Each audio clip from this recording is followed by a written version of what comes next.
Welcome to Share Talk, the only podcast where investors come first. Hello and welcome to the Share Talk podcast. Nothing in this podcast constitutes investment advice. People in it may hold positions in the companies being discussed. Do not invest off the back of a tip or recommendation, and always do your own research. Today I'm joined by Vadim Alexandre, who's head of healthcare at SB Angel. How are you today, Vadim? Good. How are you doing, Zach? Well, I've seen you speak to other alien type of interviewers and other people like that before, but I wanted to ask you the questions that I wanted to ask you.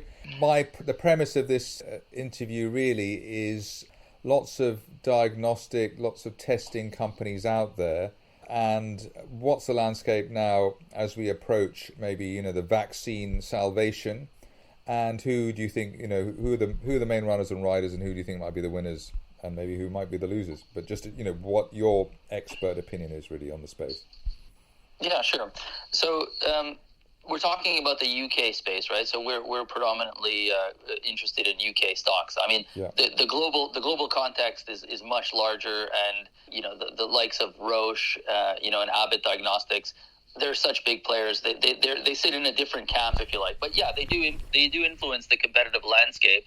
However, one thing I would say about that is a lot of countries turned inwards during this crisis, and I think we all know that, and we've seen that with vaccines in particular, but it did happen in diagnostics as well. So there's a lot of championing national champions. So in the UK, we have one, which is Novacyt, which I think a lot of people know about. It's a company I cover. Novacyt is probably the biggest winner in the UK, certainly in the listed companies, because it was one of the first movers in getting a test ready, getting it approved, and then getting it rolled out, to scale. So all those things happened early on in this crisis, and Novacyt was really kind of the true first leader in benefiting from, well, not just benefiting, I mean, getting us all out of a bit of a situation because there wasn't enough testing, right? So they helped the government essentially roll out tests as quickly as possible, but they were the main beneficiary of that, right? So they're I would say, one of the leaders, and we'll get back to them in a second. Then there are several smaller companies on AIM that are also involved in diagnostic testing. The ones that come to mind are companies like Omega Diagnostics, Gene Drive is another one, Abingdon Health, Source Bio, which is more services related. But those are the ones. I'm trying to think if I've missed any. Avacta is also a little bit involved. They have other things going on. Not all of them are pure plays, right? So they do other things as well. Whereas in the case of, say, Novacyt, it was predominantly their revenues last year were driven almost entirely by their COVID related tests. So yeah, so what's the difference between all these players? I think the main difference, and I don't cover the other ones, so I won't speak too much about the detail of each one of those stocks. But I think the main difference between, say, Novacyt and the other smaller players is that Novacyt was there, capitalized on the year of heavy testing, which was the second half of, well, kind of from March onwards last year to now. And they had results of about 300 million euros last year. So you can see that they've banked the gain. Whereas a lot of the smaller players, and this is where things are risky, is that they either are still in development or have just launched their tests, or in some cases have struck an agreement here or there. And in some cases, the agreements have fallen away, like I think in the case of Omega Diagnostics and Abingdon with their DHSC agreement. The DHSC kind of surprised them and turned on them a little bit. Turning on them is the wrong word, but you know what I mean. It caught them off guard in that the DHSC discontinued one of their projects. And we'll probably, as a whole, that's, the DHSC has to think about, the next 12 months and the next several years. So we'll get onto that in a second too, is, how we see testing looking for the next 12 months as compared to the last 12 months. But here's one example of a surprise, a negative surprise. What you need to have, though, is the business that can withstand that kind of surprise. So in the case of Omega and Abingdon, the pricing, or if you like, in Omega's case, I think their shares rallied significantly on that contract. So when the contract was reversed, you'd expect the shares to reverse, and they have, but not entirely proportionate to the rise. So what I would say to investors is just be careful with the smaller players, because A, they haven't banked the revenues like, say, Novacyt has, and B, they have less of a broader business to fall back on, because they haven't ever had a chance to be embedded in terms of generating those revenues from government and elsewhere. So I think that's something that one should be aware of. Now, Zach, stop me if you want if there's any questions around those points. No, I think it's absolutely it's a fascinating area. It's almost like it gives me the view that I would have. If I like this testing, I like this area, I'd have like maybe half my money in Novocyte and then the other part sprinkled in other areas. But you just don't want to get into a sort of a binary bet type of situation, which is obviously the risk in this kind of area. It's a bit of a first mover advantage thing. It's a bit of a Wild West situation as well. And you've got various other factors which seem to be at play. And the interesting part is that, and the reason I'm interviewing you is that each of the it's like football teams, and each of the companies that whether it's Omega, Avacta, Gene Drive, etc. They've got a sort of ardent, balmy army of private investors who love them and are looking for a Novocyte Mark II. And the question is whether that could still happen at this part of the cycle. I think that's probably what my without wanting to upset or undermine anyone. So, where we are in the cycle, whether we're in a gold rush and whether the gold rush is nearly finished, what the situation is. Yeah. So just to caveat everything without giving any investment advice, obviously, right? These are what we're trying to just flag is the risks in the sector. So first risk, and that was the first bit, is that if you are going to invest in diagnostics on the back of COVID, make sure you're aware that the broader, most robust businesses are very different from those that are heavily exposed to one contract or heavily exposed to or don't have revenues yet, to an outcome on some of their tests.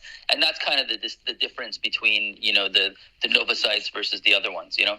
Now, what we see as the future of diagnostic testing. So this is herein lies the very difficult part. Is when will this crisis eventually fall away, and when will peak testing return to a different new normal of testing? Okay, and that I do believe fundamentally is there will be a new normal, because I think the world has changed in that we have the tools available to test not only for COVID and all of its variants, and as we see there are more and more variants coming on stream, and everybody's acknowledging that the future of COVID will be probably some element of seasonality and new variants every year, right? Probably new vaccines, so I cannot see a world where testing goes back to the way we used to be. I just don't see that anywhere. So one thing I would say is, qualitatively speaking, I think there will be a new normal, and measuring that new normal is impossible to gauge. But I think it's fair to assume that a new higher testing normal will emerge post-COVID crisis. Now the question then becomes another question is, when will peak testing start dropping, and our assumptions historically have always been second half, first half this year is peak testing. We're well into the first half, but we're not through the first half. And so far the vaccines are taking effect. All that is good. We're seeing all the benefits of that, but testing hasn't, there's been no end in sight to testing yet, right? So we're living it today. That's my point, is that we haven't seen testing stop. So I think we're safe. And this is, again, it's very difficult to forecast these things. But I think it feels like we're still safe in our assumption of the first half this year being much like the second half last year, generally speaking, in terms of peak testing. One of the things that's emerging on that topic, though, is that more and more competitive technologies are hitting the market, right? So the supply is catching up with demand, if you see what I mean. So I think demand has stayed the same and probably will for the first half, and then start to trail off in the second half. And bear with me on that, in that, a lot of people think I'm too conservative on that front, that the second half might still be as sustained as the first half, sustained peak testing.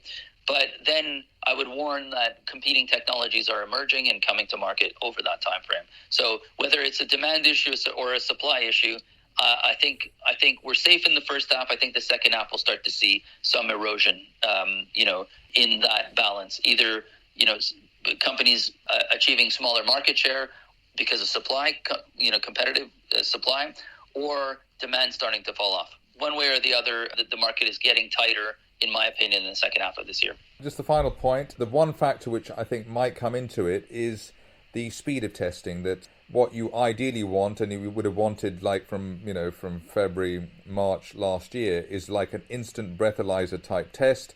You just, wherever you go before you enter the building, you just, blow on this and then you have an instant result and then you can go in or you don't go in, etc., etc. A bit like they're doing a bit like that when they take your temperature when you enter a building. So the technology thing, even if, COVID disappears, or everybody's vaccinated, you'd still want to have an instant COVID test, a breathalyzer test, just to make sure that people who haven't taken it or, haven't been vaccinated, etc., etc. There's always one person that hasn't, let's say in a group, and it goes like that. So there would still, let's say, be a future for these companies, all of these companies, if they can get quicker and quicker, better and better, and more accurate testing, even a year, 2 years, 3 years down the line. So it's not a binary thing that, like, everybody's vaccinated by July and that's it for the testers. You see my Correct. Point? No, absolutely. I agree. And that kind of falls into the camp of the new normal of testing that's coming in the future. I think peak testing that I'm talking about in H2, H1 this year, and maybe into H2 this year, H2 last year, H1 this year, and maybe into H2 this year, but it will slip into some form of new normal, which is a far higher level of testing than where we were prior to the crisis. Basically, testing, everybody knows about testing now. Every single citizen knows about testing, and it's just impossible that we go back to a world where we let the flu rip through society every single year like we have been doing. People will just be more aware, of social distancing and all the measures we've taken just to not catch things like the common cold even. And as a result, testing will probably, follow on the heels of that in terms of people will demand more testing. Certainly, you can expect things like panel testing in hospitals where you come in with flu-like symptoms. Well, they need to know, do you have flu? Do you have the common cold? Do you have COVID variant 1, 2, 3, 4, or 5? They need to know, or another respiratory issue. So we really didn't do that much before, and now we need to. So, so there will be definitely, like you say, then there's the commercial elements, right? So I'm talking from an NHS perspective, but absolutely that there is a big area there to replace, say, government spending on this with commercial spending on testing. And in fact, you can almost expect that that's what the government wants, right? Because it's unsustainable to be spending tens and tens of billions on testing. They're going to want to have some of that offset by the private sector. So like you say, airports, cinemas, the O2, places like that. But the question is, do we have the technology to do exactly what you were, the dream would be this instant test. We don't really, because you're always forfeiting something for that. So, these lateral flow tests, well, their sensitivity, it seems in a real world context, it appears to be somewhere between 50 or 60%, which isn't quite good enough. Do you know what I mean? So you need, technology still has a long way to go to get that kind of, retinal scan level as you're walking through as you're walking into the tube or something like that. Yeah, that would be a perfect scenario. But certainly this crisis has made for a big push in terms of development to move towards that really point of need instant testing. I agree. That's where we're going, but we're not going to get there in a year. Well, Vadim Alexandre, a healthcare analyst, thank you very much for allowing me to put you on the spot. If I can think of any other way of putting you on the spot, I will do so in the near future, but really appreciate your insight, and I hope the listeners will as well. Thank you very much. Thanks, Zach. Thank you. Thank you for listening. Remember to visit our website for more news and other podcasts at www.share-talk.com.